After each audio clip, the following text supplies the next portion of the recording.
Billy Jack Haynes was also the original person, or at least one of the original people, but I think Billy Jack was the point man, to help recruit a load of wrestlers to sue the WWE and Vince McMahon as part of a class action lawsuit over concussions. Led by Konstantin Kairos, the lawsuit predictably ended up going nowhere. We'll talk about that in a minute. But the concussion lawsuit in the mid-2010s, you've got some personal experience with this, I believe. No, they contacted me and wanted me to add my name to the list of guys that they already had who were all suing WWE, and when I worked with them, they were the WWF, for concussion suffered in a WWF or WWE ring. And I'm thinking, well, I've had concussions, I'm sure, but it was never diagnosed as such. You know, back in my day, I just called it a stinger. You know, you just got stung, and that had your brain rattled. But I'm thinking, and I saw all the names. It was a class action lawsuit. And I'm thinking, this is bullcrap already. I said, and I had the same thought that's everybody's original thought. Okay, I had a concussion back in, say, 95. Well, how could they prove that it was from a WWE ring? Did the WWE do it? Or did the guy that I was wrestling, did he do it?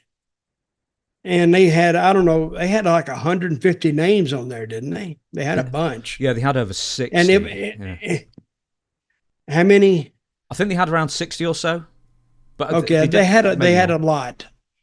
And they were going to sue them and get this big, massive payoff to be distributed amongst the plaintiffs, I guess, the people that were suing. But I said, nah. As soon as I read it, I just threw it away. I said, I don't have nothing to do with that thing. And I read later that it was thrown out because there's nothing to sue over. You were suing air is what you were doing, and saying this air came here and gave me a concussion. I don't know. It was just, what's that guy's name? Constantinople? No, Konstantin Kairos. Constantinople. I know. A very Greek sounding name, I think. Hey, if anybody wants to use that lawyer, just cancel him out, because I don't think he's a very good one. He was censured like you wouldn't believe over this. I think he's tried to sue WWE more than once. I know that originally, before this came out, but he was mad at them for some reason, right? Oh, I don't know. But he was taking aim at them for a long time. But I think there was a concussion lawsuit before this with like Raven and Chris Kanyon and a third person. And that didn't go anywhere. But I'm looking at some of these names here, and there's only one who I believe exclusively wrestled for the WWE, and that's Ashley Mazzaro. She's the only person who may have had a claim. And, you know, she was rushed out there. We talked about it last week, and she got very, very injured. But a lot of these people were sort of taking, you know, risking the wrath of WWE by doing this. And, you know, some will have nothing to lose, and some maybe did, like Chavo Guerrero Jr. Is in this. Paul Orndorff, Superfly, Jimmy Snuka, Road Warrior Animal, Ahmed Johnson. And what was it? Oh wow, he wasted a great talent by suing. So here's one. Dave Hebner. What were you? Dave Hebner. Earl Hebner. Both of them.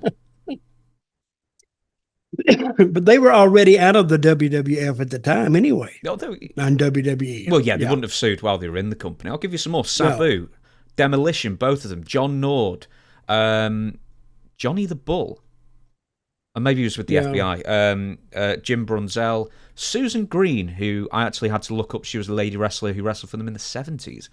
I know her. Jim Powers, Beverly Brothers, Butch Reed, Jazz, Don Leo Jonathan, Shane Douglas. He must have known this wasn't going to go anywhere, but I'm just presuming he thought he was never going to go back to the WWE, so he might as well try. Now you have something to ask him on your podcast. I'm going to. I didn't realise he was part of this. I'm going to give you a few more. Marty Jannetty, the Warlord, the Barbarian, Bobby Billard. Never heard of her. Never. I think. That's a girl. That's a yeah, female. Bobby with an I. I'm suspecting. So, Charles Wicks, aka Chad Wicks. Don't know that name. Rex King. Know him. Mantor. Black Bart. I think he wrestled very briefly on Slick, who was a manager, One Man Gang, Jimmy Jack Funk, Lou Marconi, don't know who he is, Rod Price. See, a lot of these guys, now that you're reading the names, they were out of wrestling. They had nothing. That they never intended to even talk to WWE again or WWF again. So they had nothing to lose. So they said, oh yeah, I'll just put my name here, and if something comes of it, I might get a little money. I might not. That's what I think. But who came to you and asked you to sign the paper? Do you remember who it was? I think I got it via email. Somebody wanted to know.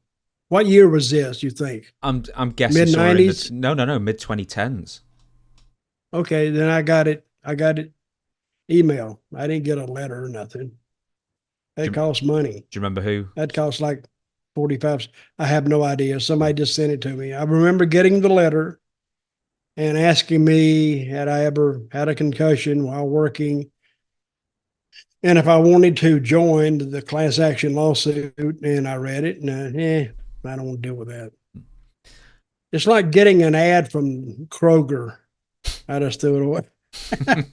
I'm not going to Kroger. I'm not joining this lawsuit. Yeah. It was Kenny Boland sending you Kroger emails. Yeah, it could be Kenny Boland. Could have been. Yeah. But anyway, it didn't go anywhere, and I knew it wouldn't go anywhere. And then it was just, I bet when they presented this to the judge, he said, I don't know why there's no legal. Is that what they call without cause? Is that what that means? You can get sued without, whatever. I don't know. Something. It just had no basis, really, because I remember reading it and just thinking, well, how can you prove the concussion if you got a concussion? Because how many concussions go undiagnosed anyway? It was in the WWF and the WWF ring, and even if it was, are they responsible for what you did in a ring? I'm not a lawyer, but I did play one on TV one time. But where's the documentation? There's none. Maybe one guy out of those 60 might have had a little bit of documentation. He had a concussion. So I don't know. It didn't go anywhere as I suspected. So that's why I didn't join it.